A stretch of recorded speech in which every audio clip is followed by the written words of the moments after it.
You watched our Fox 11 News in Depth special on OJ Simpson, and now welcome to our after show. Our guest still with us, David Gascon, who was the assistant chief of the LAPD when he retired, but the commander who made all of the announcements when OJ became a fugitive. We have Laura Diaz and Phil Schuman and Christine Devine from Fox 11.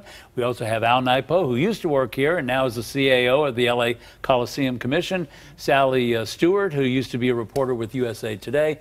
Charles Feldman, who's with KNX News Radio. What a memory I've got going on. But we all have to have a memory to be able to have this conversation. You were telling us a story right before the after show started. Go ahead. About Willie Williams, the chief at the time. Right. I was sitting in Chief Williams' office at the time of the verdict. And I kind of was anticipating a poor result, shall we say, from the verdict. And Willie Williams, when he heard that verdict, was absolutely shocked. He was stunned. He was stunned. He kept looking at me and he kept saying, "David, I don't understand. I just don't understand how this could happen." And he was moved. He was visibly moved by that verdict. And what we saw in Los Angeles, of course, and you all saw this as well, people were watching on monitors in restaurants and all over the place. And of course, as we saw during the show, people outside the courthouse were jumping up and down for joy. Laura. Yeah, you needed that split screen to show just how differently people viewed the verdict. But I remember being out there at the courthouse, and there was almost a palpable outcry from people there who had gathered around to hear on both sides of the spectrum. It was just that kind of a case that absolutely put people at polar opposites. Phil, I know you took copious notes because we were looking at them earlier, but there's memories, there's anecdotes. You know, it's not, the anecdotes are interesting, but to me, it was a failure of the prosecution to convict a double murderer. That is the legacy, the lasting impact of this. I mean, we were talking earlier, the jury selection, the defense spent much more time on jury selection than the prosecution did. Marcia Clark was convinced that women were going to be, anti-domestic violence and vote to convict, and all the women hated her because of her personality. Darden was seen as like a token African-American, which he resented. He was bitter and angry. And Johnny, as we've talked about, just charmed everybody. And the verdict, and remember, they deliberated for what, like 3 hours after like a 9-month trial. The verdict wasn't necessarily incorrect, because I think there was legitimate, reasonable doubt, which Johnny and his defense team raised, which the judge probably should have never even let in. But I think the jury voted not guilty for the wrong reason. I think a lasting impression for me, and I don't know if we can read into it or not, but the faces, the expression of the defense team, this dream team. You looked at Johnny Cochran when the verdict came in, and he cheered and kind of grabbed OJ. You watched his face. Then you saw Robert Shapiro's face and Bob Kardashian. It's one of those things that kind of still sticks in my mind, how they reacted differently, and you wonder what they were thinking.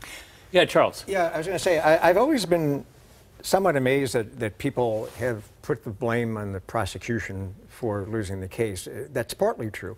But I think that the LAPD has some culpability in this. I mean, I remember sitting with colleagues of mine at CNN at the time, at the moment when it became clear that the defense strategy was to put the police department on trial.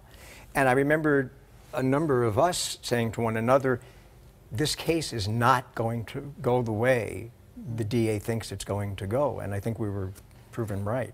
What do you think about that comment? Well, I think the standards by which you measure a police department, based on what we project culturally, movies and television, is a really high bar, an expectation of perfection.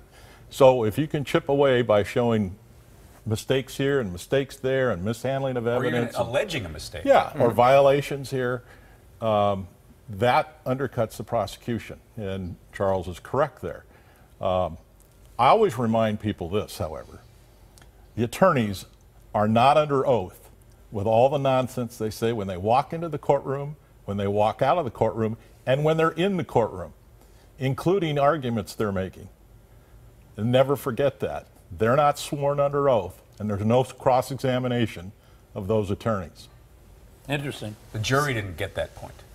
No. They didn't make that distinction. But we also have to remember our history a little bit, because this trial happened right after the Christopher Commission report came out, pointing out institutionalized racism in the LAPD. There was great distrust at that time of the LAPD. We had also just seen a 15-year-old girl shot in the back by a Korean grocery store owner in South Central, and the store owner was basically given probation, and that further exacerbated the situation in this town. You can't really divorce what happened during the OJ Simpson trial from all of that racial strife that was going on in LA. As they would say in court, you're assuming facts, not in evidence, okay? So you cannot judge what occurred in that crime scene based on what's happened in the rest of the city. That's, of course, what the attorneys are trying to do and trying to cause everybody to think that. And I'm more than willing to enter into a debate with you, that's another show, about what really goes on out there and how information is manipulated and sold and, you know, all those other things.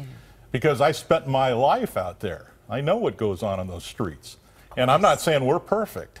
Believe me, we make a lot of mistakes, but we're not what got projected out there during that period of time. It's funny, I did an Instagram poll, as I said, and I asked, do you think OJ Simpson is guilty of these murders? And one person, African American, wrote, I hope not. And that spoke volumes to me. Whether you thought he was guilty or not, he was hoping not. But you know, one of the things that I always think about is we are looking at OJ Simpson now, 2 decades plus later, knowing what we know about his history, about the trial. Going into that trial, of course he would have had the presumption of innocence, and not just for legal reasons. Remember who he was. He was a football hero. He was invited into people's living rooms on television programs. He was a pitchman. He was in movies. So we look at it now in 2018 and we go, how could the jury have possibly done what they did? 1995, I'm not so sure the jurors went into it with that frame of mind. I mean, he's probably the most famous person ever put on trial for murder in the country. Absolutely. And you know, this is all before social media. We talked about that earlier. Social media, I wonder what would have happened if there would have been social media at that time. You know, how everything would have been affected, because we know how people just glob on to thinking and ideas and biases as well. You know, but not just a hero, but such a hero locally when you think about it as a sports hero, seen around town. He was really, if you were going to have a defendant, the perfect defendant. Well, yeah, and just to remind people, he went to USC, he had the 1968 Heisman Trophy. He was the real deal. Hey, I was born in Buffalo, Buffalo Bill. He was, you know, my grandparents were diehard Buffalo Bills fans. Yeah, I mean, the jurors loved the guy. Yeah, yeah. Al, final thought? Yeah, I was just going to say, you know, one of the things about the trial itself, I mean, I think a trial in the system never looked so entertaining. I mean, those of us who are reporters and you cover the courtrooms, it's not like that. But for this trial of the century and all of the attorneys and everything else, this was captivating, must-see TV in watching this trial. And to, I think the positive part of that is that people at least got a chance to learn some of the procedures and so forth, but that's not how the courts normally operate on a given basis. I don't know about people at work, but I know somebody wrote to me and said, I was doing this Facebook Live, somebody wrote to me and said that they stayed home from school a few days to be able to watch the trial. I mean, this was soap opera stuff. This was captivating television. This was must-see TV for an awful lot of people. And when it ended on one day, they couldn't wait to see what happened the next day. You know, I'm thinking back, too, to the murders themselves. A very nice neighborhood, not far from here at Fox 11, Brentwood. And you think of this crime happening with the 2 children upstairs asleep. And some people might have asked, how could a father do this, knowing his children could find their mother in that state? I'm just fascinated by our ongoing fascination with OJ Simpson. I mean, it happened during the parole in Nevada. I mean, now Fox is bringing this special out. And I'm not quite sure what the answer is for that, other than this personality that we've all created over the past 24 years to add on to his football heroics. It just... I mean, how much longer are we going to pay attention to OJ Simpson? That's a really good point. But I mean, I think there's certain things. But I think there are certain things that sort of captivate our imagination, and they don't have to be good. They don't have to be good. I think it's the ultimate whodunit. And everyone has a strong opinion about it. But it's not an ultimate whodunit. Well, but people perceive it that way, Phil. And Some people. And if you watch the court case, and we should point out that this was, you know, on live television, gavel to gavel. Today, we think of that as being normal. Back then, this was unusual that actual news stations in town carried the whole thing live, and certainly the networks were doing it too. There was such a compulsion for information, and getting back to that earlier point that people saw it however they viewed through the prism of life. That was their But take just on be a it. purist about this. I mean, he was not convicted. He was acquitted. Right. And so he didn't do it. Now, he was later found liable in a civil trial. So to say it's not a whodunit, the reason why they keep that glove in the evidence lockup is because if somebody else was found, that evidence would be available for trial. Well, you said he was acquitted, which means he didn't do it, which I don't necessarily agree with that legal definition. That's okay. I'm just simply saying that he was found not to be guilty. But I tell you what I think is part of the reason why he has this sort of lasting fascination for people. I think it's kind of a loss of innocence. I think that, to go back to what I was saying before, that here is a guy that seemingly had it all, right? He had fame, he had money, he was married to a beautiful woman, he had nice children, he was living in a really nice place in Brentwood, and I think that people look at somebody like that, and whatever they believe in terms of the evidence, I think they just sort of say, if you did it, how could you have? And also, we were talking earlier about the issue of domestic violence that played a role in the relationship of OJ and Nicole. All right. Yes. Well, thank you all. Al Naipo, Sally Stewart, Charles Feldman, Laura Diaz, Phil Schuman, Christine Devine, David Gascon. Haven't seen you in so many years. Thanks for being here with us. It's interesting to hear your perspective.